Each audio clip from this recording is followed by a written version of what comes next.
everybody. I hope you got the memo and you're here to watch me make some good veggies in the Instant Pot today.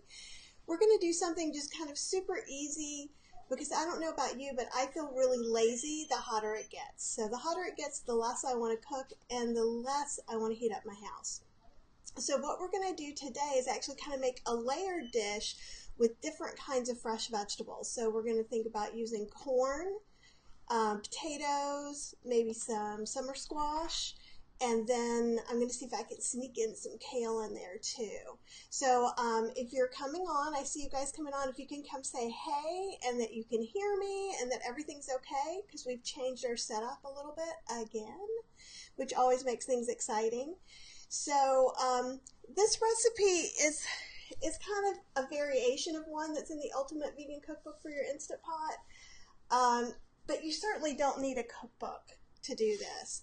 So I've been kind of trolling the forums a little bit for plant-based Instant Pot stuff.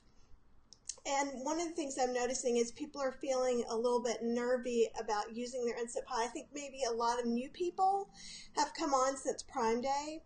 And so we're going to start with something really easy that's perfect for the weather. I mean, I don't know about you guys, but I eat vegetable plates all the time. Now, you have to be careful in the South because they put fat back in the green beans and pinto beans, and sometimes they'll even cook potatoes in beef broth. So this isn't like that Southern vegetable plate. This is kind of a refined plant-based one. So we're going to talk about some of these different veggies we're going to use, some different ways that we can flavor them, so this doesn't get stale. You know, like you could have this a few times a week and you can make it a little bit different each time so your family won't complain. So those of you that are on, please say hey and let me know what size Instant Pot you have, or if you don't have an Instant Pot yet. All things I want to know. So the first thing I'm going to do, this is off. And on plantbasedinstantpot.com, I did put something that talks about some of the different buttons. So this is an older one. So it says manual, whereas a lot of times now it's going to say pressure cook. Pressure cook and manual are the same thing. So that's just a little confusing for us. Saute is something we use to saute onions or different things like that. When you go on like a Duo model or a Luxe model, not the new fancy ones, when you saute, you're going to stop it and then go to manual. And actually I could show you that. So if I went to saute, okay. And you don't have to have your lid on to saute. I just want to try and make this go faster for building up pressure later. So it's on, right? It's sauteing. But if I tried to press manual or something, nothing's going to happen. I have to turn off the saute, then turn on the manual. And so that's one thing to notice too. So hopefully that'll help a little bit. So let's look at the top. So when we're going to layer some things in here, there are some racks. And you'll have a rack that came with yours. Most of the racks have handles. And I probably have about 1.5 cups of water in here. So I'm going to put that down in there. And I'm going to put some corn in. I'm only putting 2 corn cobs because that's how many I want. And then I actually can put this thing on top. I already tried and it actually works and lets the lid close. Because even though this is above the recommended level, right? But there's all this space in here, so it's not quite the same thing. So this is a double rack for a 3-quart, so it's smaller. If you looked at the double rack for this actual size we're using, that's going to be too big. So let me let you see it from the side. Maybe. Yeah. It's about 2 inches over. So it's about that much over the edge. So that one won't work for this particular thing. But what you can use one of these for is if I wanted to make maybe rice in a curry, or cook beans and then maybe some vegetables. I've also, hi Kathy, and hi Charissa. Is it Charissa? Is that the right way? Tell me if it's not. I'm glad to see you guys here. And what we can do here, one of the things I've done is I've actually put soy curls with water in here and the vegetables in peanut sauce that I was going to cook. Cooked it all at once and then tossed the soy curls in. And that was kind of fun to do too. There are other little things, like one of these has actually a steamer rack that goes in. I think it's actually my little one. So let's see if I can. So, or it could have this thing with holes all over it. Hi Anita, welcome. And then there's my favorite little guy who's a steamer who has feet. And so those are all really cool too. So these are all different ways that we can do the same thing, which is to layer food and cook more than one thing in the Instant Pot. And we're not really doing anything that crazy today, but it is a little different than what you're used to. So I'm going to go ahead, I want these potatoes and corn plain, and I'm going to go ahead and just pour the potatoes down in there, because they're going to cook about the same amount of time. Now, it is possible that the potatoes might get a little mushy, and I don't care. If you care, you can always cut them to be a little bit larger, and that will work. I'm going to toss these guys with some different flavorings when they come out. Another thing to look at, and actually, let's see which way we can see this best. Okay. So now, I know this will fit on top of the corn, and so I've got some squash, and actually, you know what, I think I'm going to toss these squash with something. I think I'm going to take them in a bowl, because I think I'd like the flavors to come out really kind of nice and clean. So here's some of my choices. I've got the Stardust, which is kind of a chili lime, which I'm not going to use just because I know I'm going to use it on the corn, because that's my favorite. Savory Spice Shop and other spice places have some really interesting things too. And this is, while it's an Earl Grey tea rub for meat, it has Earl Grey tea, salt, fennel, rosemary, marjoram, black pepper, fennel pollen, and granulated garlic. And it smells really neat. And it smells kind of darker than a lot of the things that we tend to season our veggies with. So I kind of like that. It just kind of gives it a little bit different taste. And I have something to toss these with. So I'm just going to toss it in here. These, whatever is in these containers, are going to take longer to cook. So while zucchini takes less time than potatoes, right, and corn, this kind of slows down the cooking time. So also know that if you're cooking two different recipes together without anything outside, that it is going to take longer for it to cook. And that's okay. And I also usually go longest to cook to least to cook at the very top of what I'm doing. Okay. So I think I'm going to get that in there. Now, I've got some kale. And one of the things I could do is I can put it in here, and we'll do it as an experiment now, but I could also wrap these up. Wrap some of it up and put it in here to retard the cooking time even smaller. Since this is in a container that's being held in with this thing, I could use parchment paper and just fold it up. And if you wanted to make it even take longer, roll aluminum foil on that. So those are different ways that you can kind of manage to cook what you want. I want to see what happens with the kale on this level. It could be good, it could be bad, but we'll all know in the end. Okay.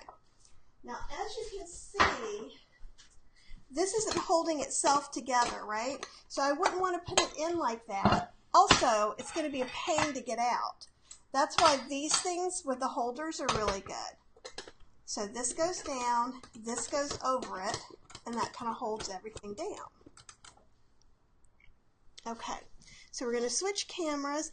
Hi, Catherine and Debbie. It's so good to see you guys. Anita, that I think I put a link up to that, and I'll put another link up to it. Now, the reason I know this works is I tried it earlier. And so, see, it seals. And if you're new, there's venting and sealing. If you are sauteing, you don't need your lid at all.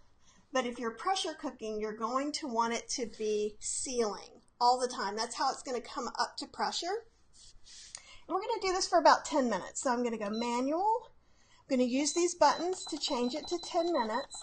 Depending on your model, that could be done a little bit differently.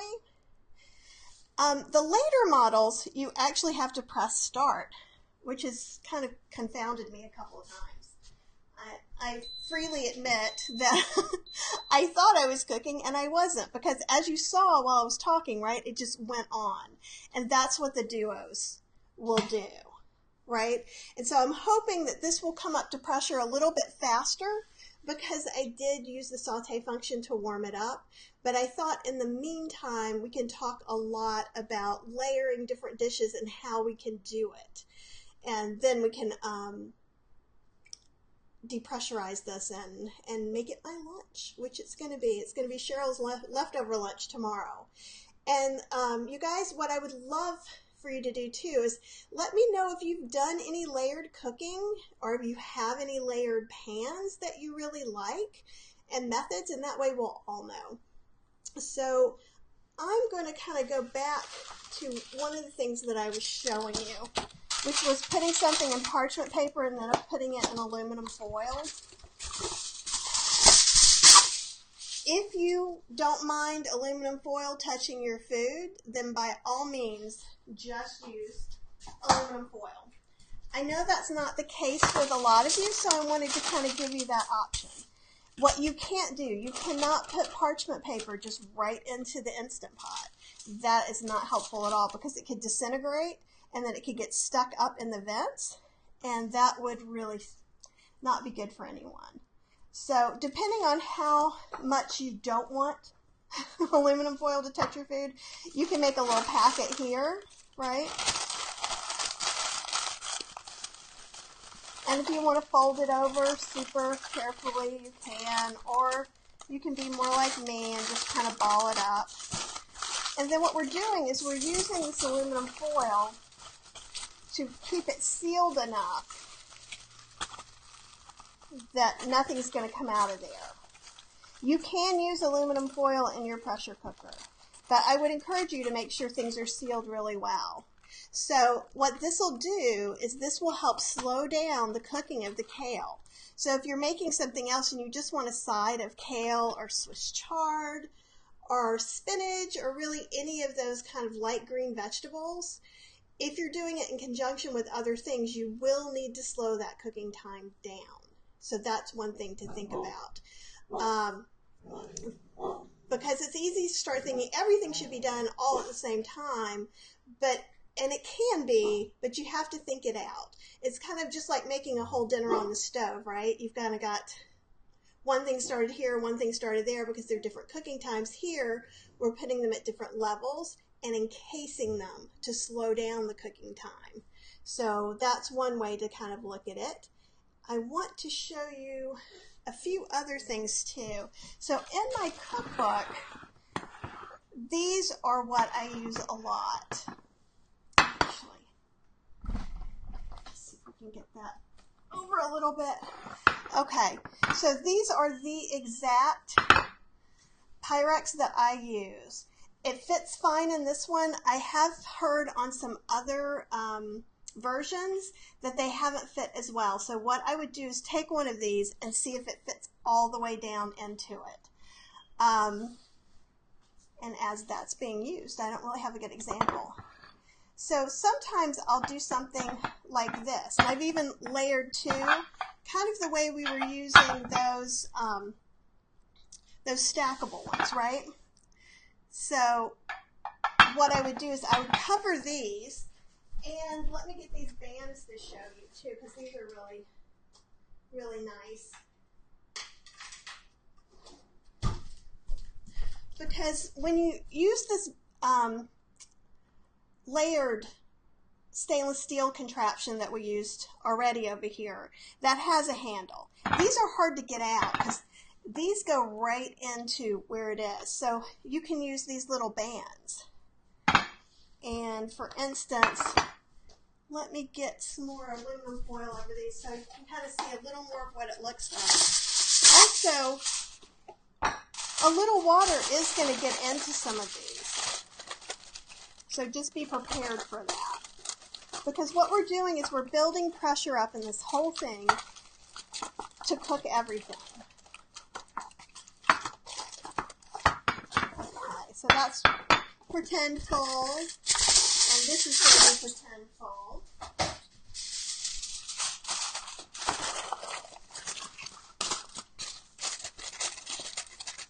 Okay, so this can go on each one. And what's kind of nice is it splits a little bit, right? So you can get an easy way to grip on there. And I think Jill Musenow sometimes uses 2 of these. But you can pull it up very easily. You can even use tongs and pull this up. This is silicone, and you can heat them so they don't melt or anything like that. But make sure you get the silicone ones if you want to use these. I got one that came in a whole bunch of different sizes. So here's 2 of the sizes, and let's see. Probably I might be able to fit this. Yeah, I could fit this over both of these. I still would want to be pretty careful, and I probably, when you pull them up, because remember, when you're pulling these out, they're going to be really, really hot, and it's not nice to have these touch you and spill over. It's really uncomfortable. So that's one way. And this is one way that I do it in my book a lot, because when I was doing the ultimate vegan cookbook for your Instant Pot, there weren't as many of these contraptions, and now I have a few of them. So these are 2 that are for 6 quart. I think they say 6 to 8 quart, and these are really good. There's Stack and Cook is one I'd recommend. I don't know what this brand is. Ecovana is another good brand. I had one. It was the only one I could find on Amazon that I got like a few years, because the book came out like a year and a half ago, so it was probably 2 years ago.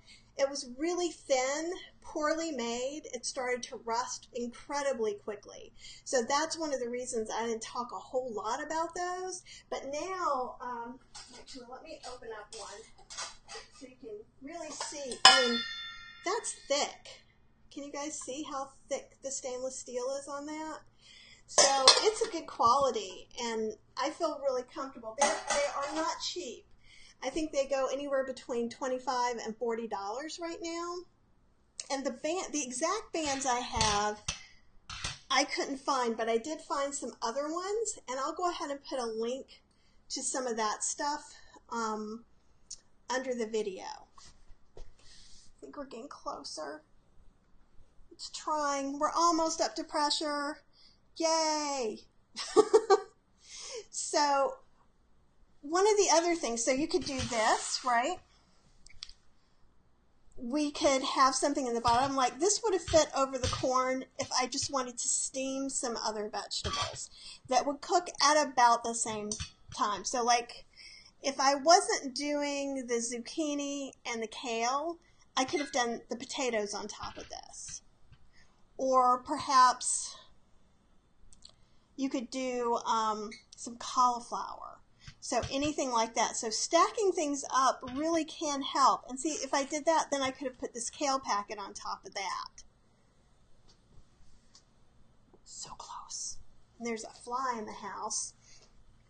So tell me what some of your questions are, because I'd love to answer some of them as well. while I'm kind of going through some of this. I have heard mixed things. Some people have said they've had issues with Pyrex, and I've heard people have had issues with older Pyrex in an oven. I haven't had any issues with my Pyrex at all. So, but what you're not supposed to do is put the lid that comes with it on. And let me see if I've got an example of that over here. So, you don't want to put this lid on top while you're cooking. It's not oven safe, so it's not safer in there. But also, it's going to kind of take the pressure out, and it could really hurt this. So that's a way to make it shatter, or you won't be able to get the lid off. It could cause a lot of problems. So what you want to do is either have one of these things that has this kind of cooking lid instead. You don't want it to be able to get sucked on, kind of like you would want something to happen during canning. So that's one thing you need to pay attention to. Another thing is that this stuff is hot. So just as likely as I am to take a little pot holder, and I like these little pot holders because they hold the rims of the Instant Pot, the actual insert, come up really easily. When I have a big long pot holder, it gets a little bit more hard to manage. This is also great for picking up the little holders. And I've seen a couple now that have like a silicone on this, and same thing with one of these guys. And so I'm not sure how hot they get, but I'd rather you assume that they were hot and be safe than not. And hi, Sherry. So some of the steel pot inserts, there's Ecovana, and this one is Stack and Cook. And what I'll do is I'll put a link. I actually have a few Amazon pages that I've kind of separated out into air fryer. You know, Anita, I have not tried to put glass lids on Pyrex, but I would assume not, since that's older Pyrex typically. I know I have a couple of things that look like they're old, but they're newer. But yeah, I think you're much safer going ahead and putting some parchment paper and then aluminum foil over it. I think that would work much better. And Anita, have you made anything layered yet? And that question is to all of you. Let's see how we're doing. Oh, yay! It's on. So with some of these rubber or these silicone bands, you can get some different things too. They have like some little pop things. I don't know if I have one of those up here because I honestly rarely use it. It's basically a way that you can kind of grab a hold of those and pull them out. But I think too this is safer because those things never really hold it well. And for those of you who are kind of new, again, let's go back here and move this a little closer. Okay. So do you see when it came up to pressure, it started counting for the 10 minutes. So it's going to count down. Oh, you bought one, but you can't get the cage on the pan, Sherry. Do you know what brand that you're using? Huh. And let me see, like some of them are a little funny, and I've seen people complain. So let's look at, so the way this one goes, you know, this isn't going to work. It's kind of obvious that you put the one with the handle underneath this one, and then you pull it up. But I'm sure that's not how yours is, Sherry. And if you can't get the cage on there, or the holder, or whatever we're deciding to call these, I would get my money back. Hopefully you just recently got it from Amazon. And layers aren't that difficult, and you can do some things too. I think I have an older video from last year where I'm doing potatoes, a layer of chopped potatoes, a layer of tempeh, and then kale for a breakfast bowl. So either if you go to, I think that one's on Healthy Slow Cooking Facebook page, or it's on my YouTube channel. Just look for Kathy Hester and you'll find it. And that's another one that we could kind of look at. It was really easy to do. Some of them are harder, like the more mushy, dal kind of stuff, the more that it's going to be a little messy and possibly could come out of these containers. Let's see, here we go. So because this isn't sealed, right, if you put too much in, it could come out. If you tilt it, it could come out. And honestly, I don't care if a little bit gets into my rice, then I'm going to put the dal on anyhow. But those are just some different ways of thinking about that. And Debbie hasn't tried layering, but you're going to try the jackfruit ragu tonight. That's awesome. Debbie, what size Instant Pot do you guys have? And another thing too, for all of you, so when I did my cookbook, there was only a 6-quart Instant Pot. So all the recipes have been tested in a 6-quart Instant Pot. A lot of the recipes can still be in a 3-quart. You'll have to cut them in half. Some of them, not so much, like if it's something that says it's for 2, like the really tiny oatmeal amount, you don't need to change at all. You can put a small amount in a 6-quart as long as it has enough liquid in there to come up to pressure. And I have seen that some people who have 8 quarts now, 8-quart Instant Pots, or, and Debbie, you do have an 8-quart. Okay, good. Then I'm glad I went there. Because what might happen is you might have to add some extra liquid to get it to come up to pressure. Because the jackfruit ragu is a little thick. Same thing with vegetable bolognese.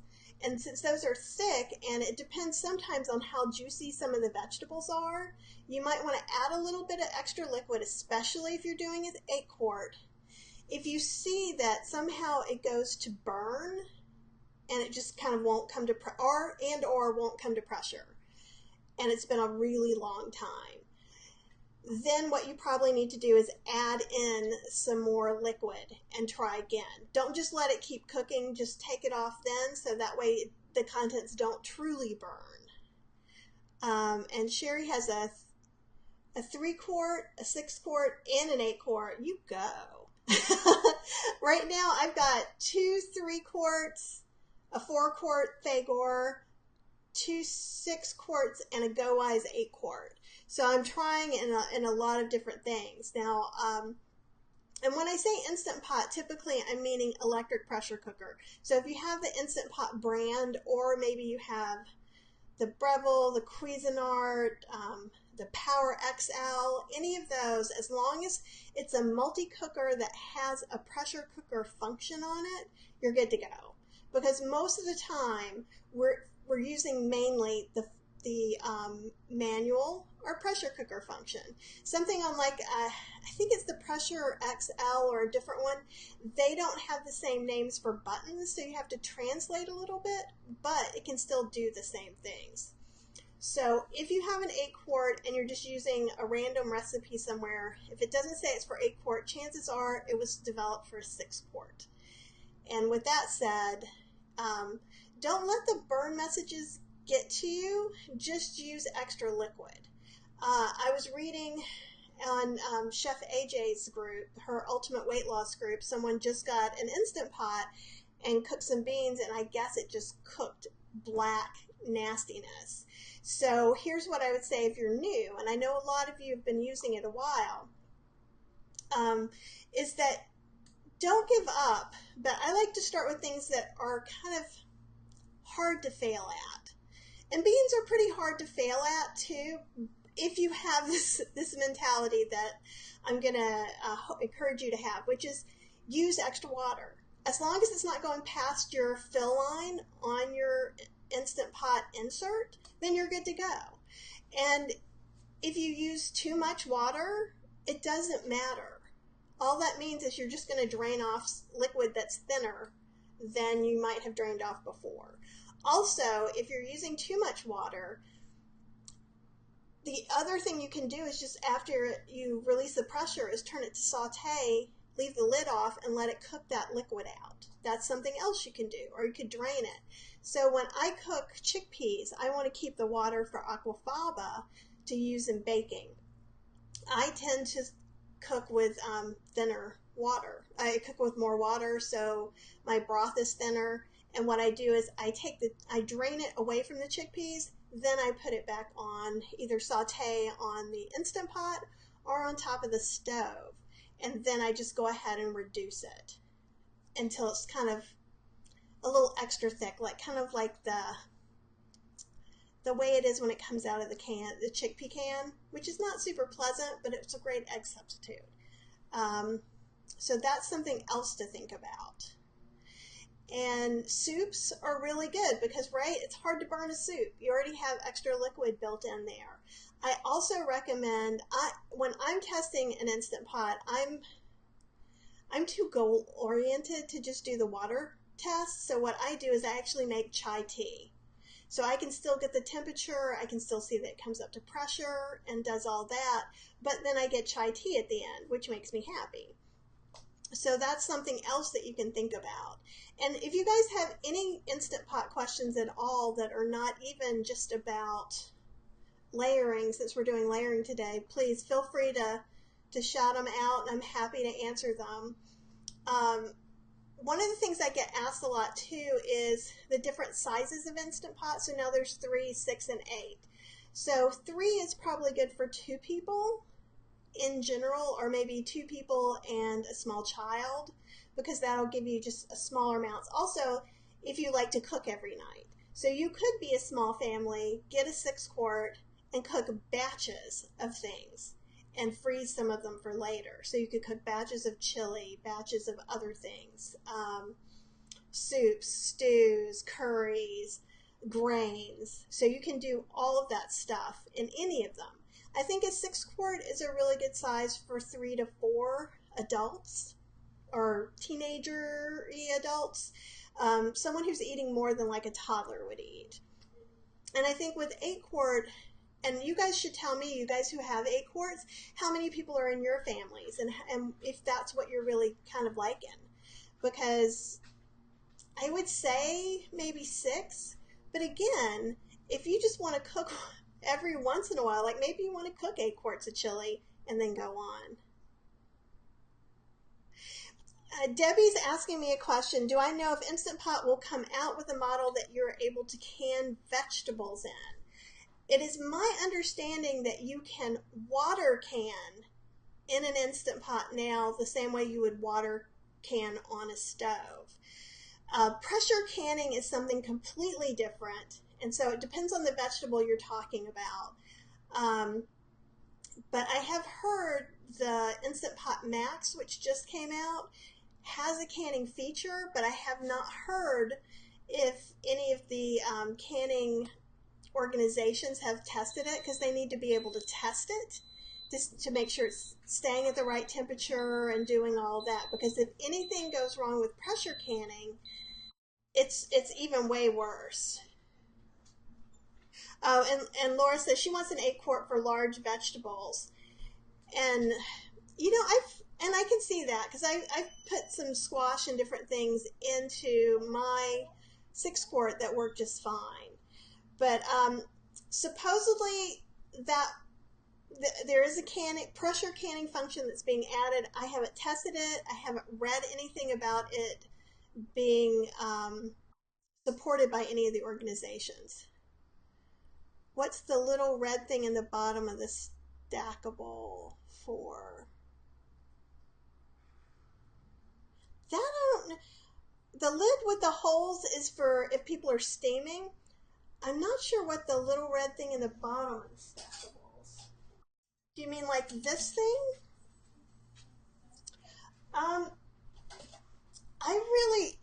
I think any of these that look pretty good and say that they're a good gauge steel, I think those are great. I also like to use silicone steamers in there, and actually I'll grab a couple and show you real quick.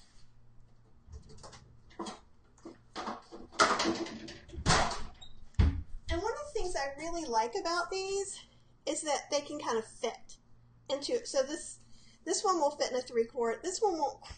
I probably could force it, but it's going to be pretty tight in a 3-quart. But I do like that they have these handles, which makes it easier to lift things out. Okay, and Laura says there's 4 of her and she rarely has leftovers in the 6-quart. And Anita, I'm not sure what the little red thing is. So you tell me if you see it. Yeah, and Debbie, a lot of people like to cook larger amounts.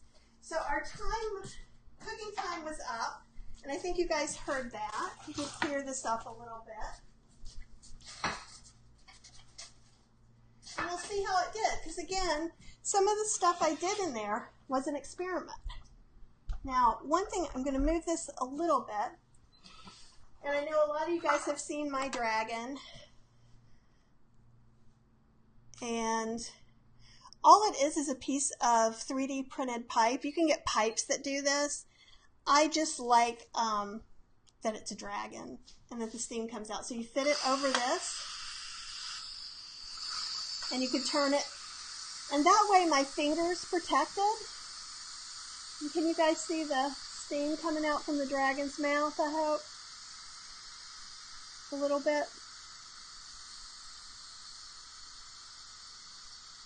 And this also would keep it from going up to my cabinet. And I know a lot of people seem to be nervous about having the steam release naturally. Oh, I know what you're talking about, Anita. I've seen those. So Anita is talking about, she must have just gotten one. And what that is just it's like a place to sit it on, pretty much. So just like a trivet, like one of these, or you might be able to use it as a pot holder. I don't know how thin it is. Okay. So, and don't forget, these things here are actually to hold the lid. Okay. Now I'm going to use this to take this out. And you can kind of see how the water's on there, that basically the steam came everywhere. Yeah, and the potatoes and everything seem to be cooked about where I would like them to be. So I'm going to take these guys and see how much of the potato I can get out just like that. Not a lot. And I'm pouring that over here into a pan that I have. Change here. So I'm just trying to get those over here to start serving them. And I got the dragon at Etsy, and it's super cool. They also, if you are a Game of Thrones fan, like Cheryl is, they have a wolf one too.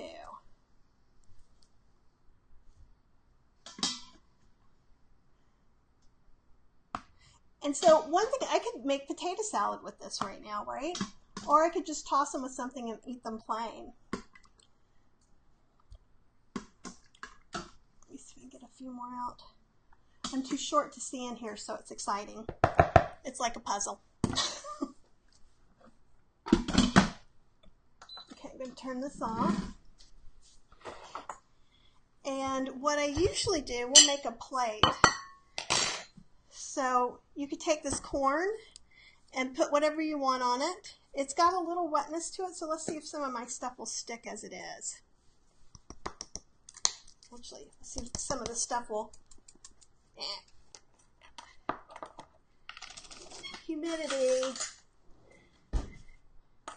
And I have a link on Plant-Based Instant Pot on the accessory page to a lot of these accessories and the dragon. So let's see if that's in. It's coming on a little bit. Oftentimes I will also go ahead and if we rub it on, it'll get there a little bit. You could put anything you want on here. A lot of times I'll put lime, but I really love a little bit of chili with it. So if I put the lime juice on, it would stick a little bit better. Then let's see. my little bowl. So we've got some potatoes. So I'm going to get a portion of the potatoes out. Because I made this for just about 2 people if you're only going to eat this.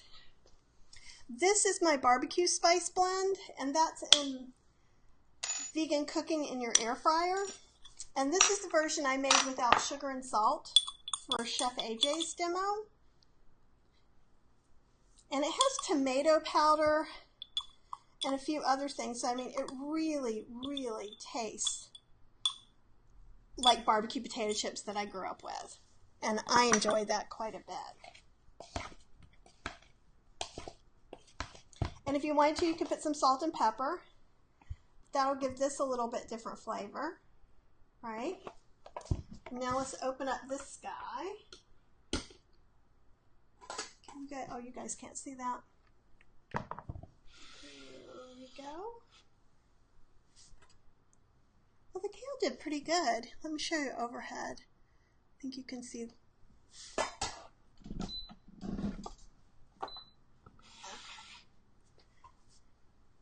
The kale isn't super, super bright green, but it's cooked just the way I like it. So I like it. And you could decide if this is what you want or not. You see? It's still not cooked to death. It's not cooked Southern style.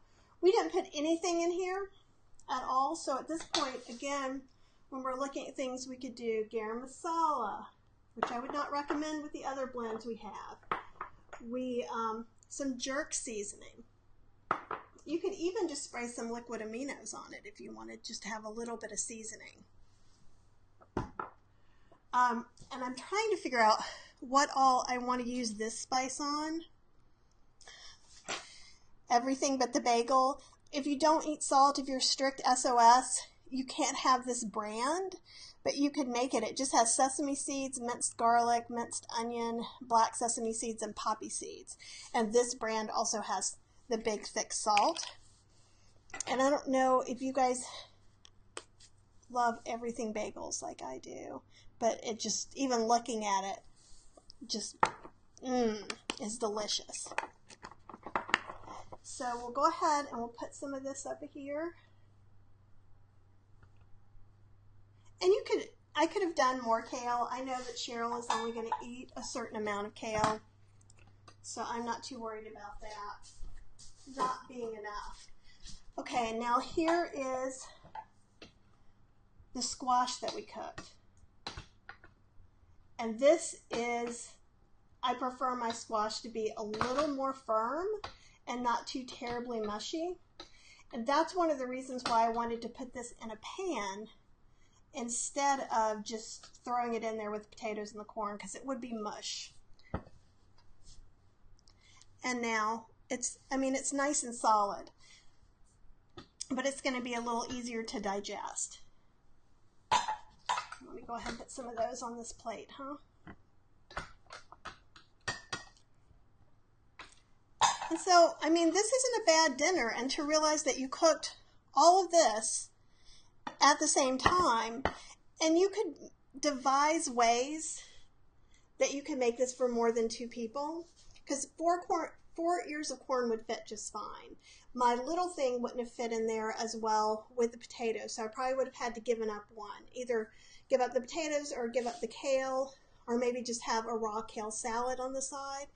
But any way you look at it, that was really pretty easy, and you literally saw me go from start to finish, and you were here with me during cooking time. So it was just that easy, and I talked about a whole bunch of stuff before we even started cooking. So also, while it's cooking, you can go off and do something else, and it's just really great. So again, I hope you guys start feeling more comfortable cooking in layers. I'm going to have a class coming up in September that we're going to do cooking in layers. I have a class right now that's coming up in 2 weeks that's going to be Start Cooking in Instant Pot Part 3, foods that you can freeze. So we're going to do tamales and some black bean grain burgers and some different things in our Instant Pot. And I hope you guys will join. I'll put a link to that as well. And I would love to see you guys there. If you have any other questions, please let me know. And if If not, I will see you next Tuesday on Plant-Based Instant Pot Facebook page.